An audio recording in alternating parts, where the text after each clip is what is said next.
If I've learned anything in 2022 so far is that there are 3 certainties in life, and that is death, taxes, and you beautiful people clicking that subscribe button and those bell notifications so you get notified every time I upload. Welcome to the Essendon preview for SuperCoach Classic. I've said it before, I'll say it again. Draft stuff is coming after all the previews are finished.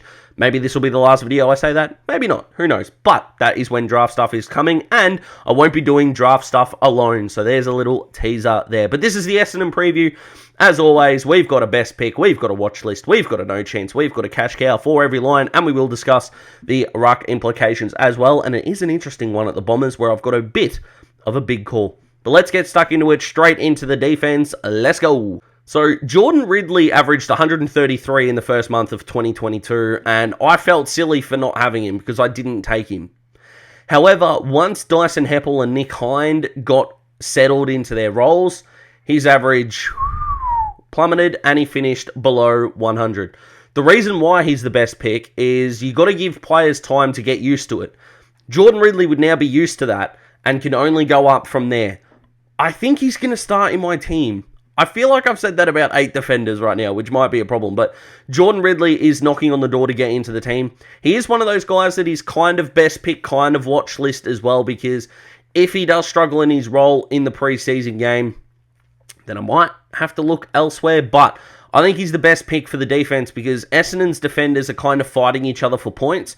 I'd rather back in the guy that's one, a best and fairest, young, hungry, and he's the best mark out of the SuperCoach relevant Essendon defenders, in my opinion. Well, if it wasn't for him going to Woolies, he would have played in the final, but Nick Hind is the watch list. Finished the year with the last 3 weeks of an average of 104, which just tells you, golly gosh, this man could take the piss, and he did develop into his role nicely. It's a bit like Jordan Ridley. It's whilst he ended the year well and Jordan started it, I need to see more. Having a breakout year is fantastic, and he did have that breakout year on the halfback flank, but there is an old adage, and as someone with a hospitality background, this kind of rings truer for me than I think it will for other people, but once is a fluke, twice is a pattern. I'm not saying he is a fluke, that's just the saying that gets thrown around in sort of trade school and restaurants, at least where I went to. I might have just gone to some shitholes, who knows. But if Nick Hind can do it again, my God, is he value. And I know he's not a forward anymore, he is a defender. So tread with some caution. I'm going to keep an eye on him in the preseason, and that is exactly what the watch list is for, and you know that. You're probably going to look at this no chance and think, he averaged 104.5 points in the last 11 weeks, and he's going no chance. But age, better options around his price, and can we really trust that average to go up? All of those 3 I am not sure about, which is why I'm not going near Dyson Heppell. Now, he did average the most points for an Essendon defender in 2021, so got to give him a lot of credit for that. And according to all reports, for people that I know that have met Dyson, he's one of the nicest blokes around. But there are better options around that price. There are guys that I think are going to improve their average better than I think Dyson will. And I don't know how many years Dyson's got left. I think 2. It probably could be 3. I don't know how old he is, and I'm not going to check right now, but he's one of those guys that seems like he's been around forever. Now, it could be a Luke Parker type situation, and he's nowhere near as old as I think he is, but I think there are younger guys who are on the up that are going to average more than Dyson is. That is my major point here, so he is no chance. Probably a bit stiff, but got to make the tough decisions sometimes.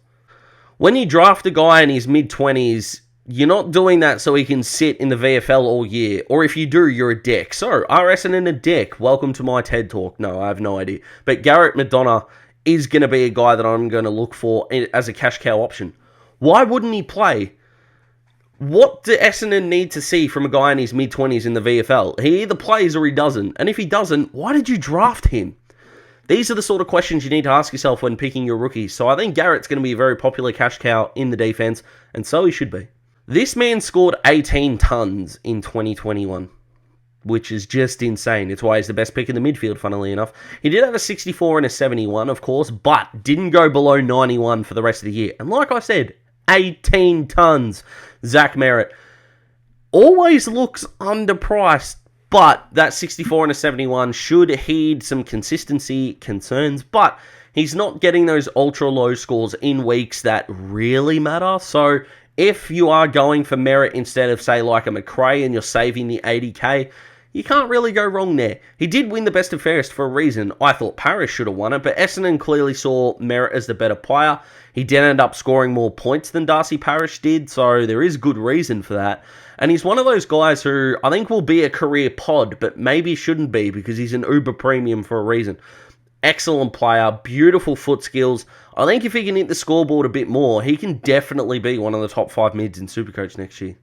This watch list, man, I see a lot of people that are going for more a mid-price strategy because they're worried about the rookies in COVID times, which is perfectly understandable. This man scored 133 in round 1 against the Hawks last year and genuinely took the piss. And I know injuries really affected him last year, but I'm keeping an eye out on Andy McGrath in 2022, especially in the preseason. Of course, that's what the watch list is for.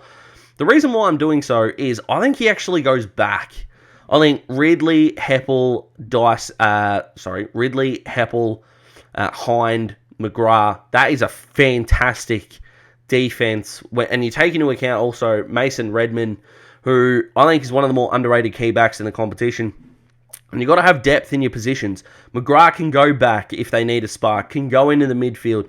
Haven't seen enough of him as a forward and don't think he's going to spend time there, but the defence and the midfield is going to give him such a Supercoach-friendly role. I do think he's in Essendon's best midfield. The problem that they've got is can Merrett and Parish get the ball out to him so he can capitalise on his metres gained? It is the question you were going to ask, and it's a question that we need an answer for ASAP because at that price tag, you're going to need answers really quickly or he's going to get left behind. I think Essendon fans are frustrated at this man. As a Supercoach player, I'm frustrated at this man because if he could kick the footy, I actually think he could have won a Brownlow. He's nowhere near it now, and he's going to be nowhere near it, but Dylan Shiel, oh boy, this is, yeah, I don't know. If he's fully fit and he can perform, then he's obviously going to top that average by a mile, but there's something about Essendon not trading him that just doesn't make sense to me. You've got Parish, you've got Merrett, we've talked about McGrath. Of course, Jake Stringer wants to go in there and have an impact at times. You've got Jai Caldwell. You've just drafted Ben Hobbs. And speaking of, Ben Hobbs is going to be the cash cow option, so keep an eye on that. But where does Dylan fit in that? Do you push him to a wing and play him opposite Nick Cox? Maybe. But we're going to have to see it. And even if he does come out and score a ton in the preseason, I still don't think I'm going to go anywhere near him. So Dylan Shield, no chance. So yeah, I spoiled it, but Ben Hobbs is the cash cow. And again, drafting him makes absolutely no sense when you consider the midfield depth they've already got. However, I think that Ben Hobbs is going to show them that he can be a starting midfielder for them very quickly into his career. And then they might have to make some midfield moves. I don't know how much game time he's going to have. He's one of those guys that he's going to have to rely on injury, so keep an eye out on him. But he's not a bad price at all, and if he doesn't start the season, he's going to be a downgrade option. So you might have a rookie who starts the year like a house on fire, and then when Hobbs comes in, bang, grab the cash, let Hobbs earn that money for you. It's how you get a premium team. I'm not telling you anything you don't know, but Ben Hobbs is the best midfield cash cow for the Bombers. I'm not sure if you can punt on it, but if I had an extra $5-10 somewhere, I absolutely do. But Sam Draper is going to win Essendon's best and fairest this year. It's one of my hot takes, if you will. But I think he's going to do it. He has got Sean Darcy breakout season written all over him. Now, I don't think he's going to average 118 like Sean Darcy did, but I definitely think he's going to push triple figures, which at his price is genuine money for jam. You've kind of got Draper, Witts, and Bruce. Bruce obviously cheaper than the other two, but Draper and Witts are there as guys that a cheaper ruckman that we think could get value and make him potentially get either a mid-price or another premium on a different part of the field. You'd be a brave man if you go with it. And he's definitely going to be in draft contention as a nugget ruckman in the draft. But it would not surprise me if he comes out in the preseason game, puts up 120, and makes us ask some serious questions. If there is a breakout Supercoach player this year, I'm putting my money on this man. In the last 10 weeks of the season, this man averaged 110.3.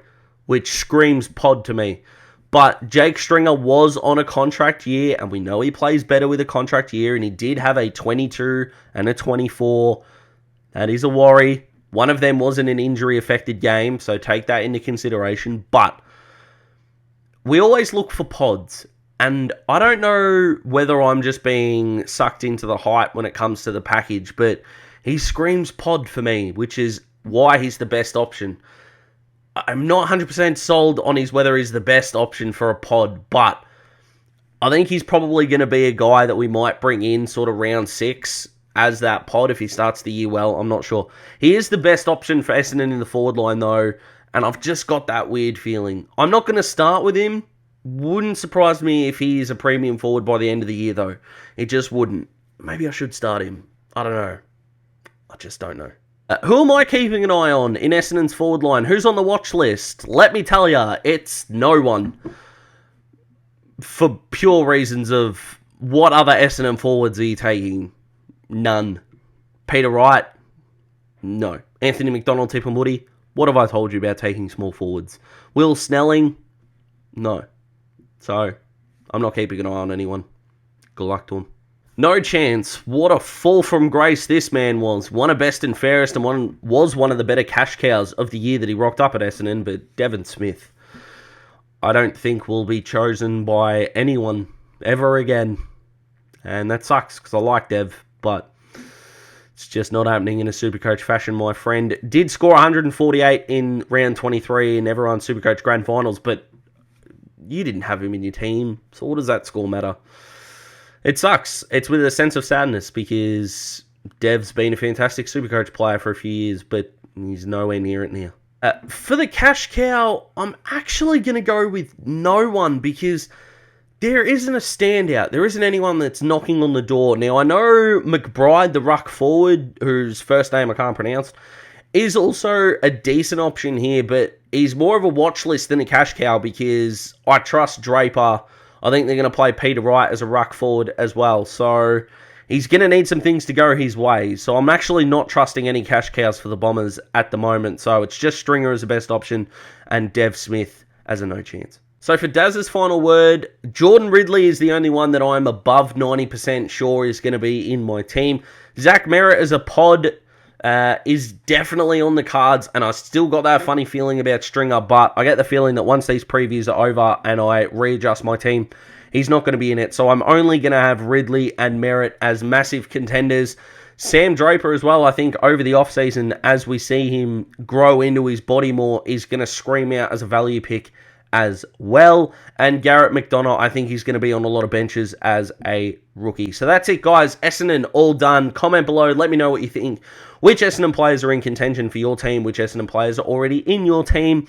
Who are you going nowhere near? Let me know all of it. I do like to respond to the comments. You guys have been fantastic in the comments sections. So thank you very much. Look out for Fremantle's preview coming on Friday. Hope you are well. I will see you in the next one. Goodbye.